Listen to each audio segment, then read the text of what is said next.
নমস্কার বন্ধুরা, রকমারি রন্ধনের পক্ষ থেকে সকলকে স্বাগত। আজ আমি একটা খুব সুন্দর পুরনো ডিশ বানাবো, যেটা এখন অনেকের সময়ের অভাবে খাওয়া হয়ে ওঠে না আমাদের। সেটা হচ্ছে আমি একটা ডুমুরি তরকারি করবো। সেটা হচ্ছে স্পেশাল ধরনের একটা ডুমুরির তরকারি। আপনারা দেখতে থাকুন জিনিসটা, মানে কত সুন্দরভাবে করা যায় এবং কত সুস্বাদুভাবে জিনিসটা হয়। তাই জন্য দেখুন আমি করেছি, এই ডুমুরগুলোকে আমি ভালো করে কেটে, মানে নুন আর একটু হলুদ মিশানো জলে একটু সিদ্ধ করে নিয়েছি। তারপরে দেখুন কালারটা একদম কিন্তু অ্যাজ ইট ইজ কালারটা আছে। তো নুন আর হলুদ দিয়ে জলে একটু সিদ্ধ করে নেবেন। তাহলে কিন্তু অনেক সময় ডুমুর কালো হয়ে যায়, এ করে যায়, সেটা কিন্তু দেখছেন একটুও হয়নি কিন্তু। এবারে প্রথমে কি করব, আমি কড়াই তেল বসে দিয়েছি, তেল গরম হয়ে গেছে। আমি আলু ছোটো ছোটো করে কেটে নিয়েছি। ডুমুরের তরকারি কিন্তু বেশি বড় আলু দেওয়া যাবে না, ছোটো ছোটো করে আলু কেটে নিয়ে আমি সেটাকে ভেজে নিচ্ছি। খুব সুস্বাদু রান্না, খুব চটজলদি রান্নাটা হয়ে যাবে এবং খেতে অত্যন্ত মানে একটু উপাদেয় খাদ্য, স্বাস্থ্যকর, সকলেই জানেন ডুমুর তো খুবই উপকারী আমাদের প্রত্যেকের শরীরের জন্যই। এটা আগে খুব খাওয়া হতো, এখন তো সময়ের অভাবে ডুমুর খাওয়া হয় না, পাওয়াও যায় না। দেখুন তো আলুটা আমি লাল করে ভেজে নিয়েছি। এবার ওই কড়ার মধ্যে একটু গোটা জিরে ফোড়ন দিচ্ছি, আর একটা তেজপাতা ছিঁড়ে দিলাম। এবার ওই পেঁয়াজ কুচি রেখেছি, পেঁয়াজ কুচিটা দিয়ে দিচ্ছি।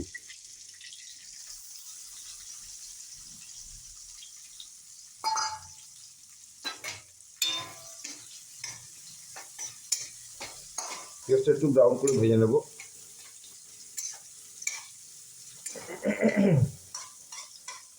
ডুমুর নিরামিষও করা যায়, যে যেভাবে খাবে সেভাবে করতে পারেন।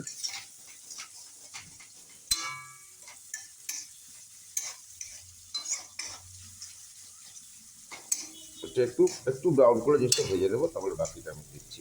আমাদের পেঁয়াজটা আমার ব্রাউন করে ভাজা হয়ে গেছে। এবার আমি একটা স্পেশাল মশলা যেটা করেছি, পেঁয়াজ, রসুন, আদা, কাঁচা লঙ্কা দিয়েছি, তার সঙ্গে গোটা গরম মশলা, মানে এলাচ, দারচিনি, লবঙ্গ একসঙ্গে মিক্সিতে পেস্ট করে নিয়েছি।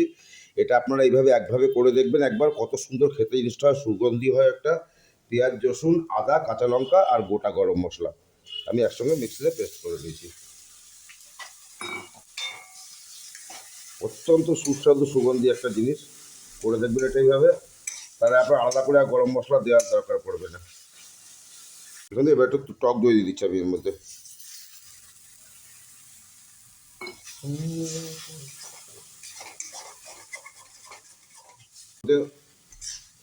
ধনে জিরা টমেটো বেটে দিলাম, সেটা আমি দিয়ে দিচ্ছি। কোনো কিন্তু আর কোনো লঙ্কা গুঁড়ো দিচ্ছি আলাদা করে, যেহেতু কাঁচা লঙ্কা একসঙ্গে বেটে নিয়েছিলাম, ওই জন্য ঝালটা আপনার যে যেমন খাবে সে সেভাবে দেবেন, নিজেদের আলাদা মতন। কারণ ধনে জিরে আর টমেটোটা দেওয়া হয়ে গেছে। এবার মশলা ধোয়া জলটা দিয়ে দিলাম, মশলা পুড়ে যাচ্ছে তাই জন্য। অত্যন্ত সুস্বাদু, খুব ভালো খেতে বন্ধুরা, আপনারা অবশ্যই করবেন। একটু কসুরি মেথি দিয়ে দিলাম, একদম পুরো মাংস মতো লাগবে, করে দেখবেন জিনিসটা, পুরো মাংস মতো খেতে হবে জিনিসটা। একদম সিদ্ধ করে রেখেছিলাম, সেই ডুমুরটা দিচ্ছি।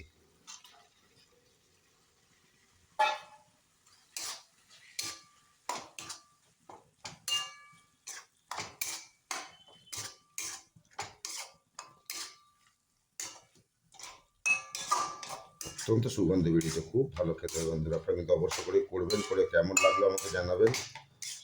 এবার আমি নুনটা দিয়ে দিলাম, নুনটা আন্দাজের মতো যে যেমন নুন খাবেন সেভাবে দেবেন।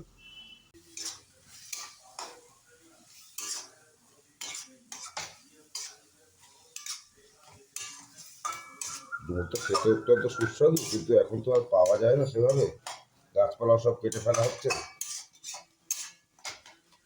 আমি আলুটা দিয়ে দিচ্ছি।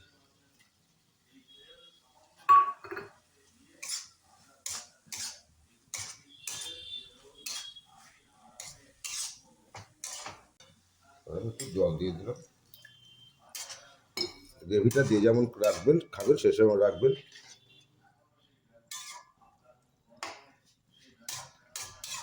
দুটো ডিমের কুসুমকে আমি এর মধ্যে গুঁড়ো করে করে দিচ্ছি। স্বাদটাকে বহু গুণ বাড়িয়ে দেবে এর ফলে। কি যে অপূর্ব খেতে হয় বন্ধুরা, আপনি অবশ্য করে এইভাবে করে দেখবেন।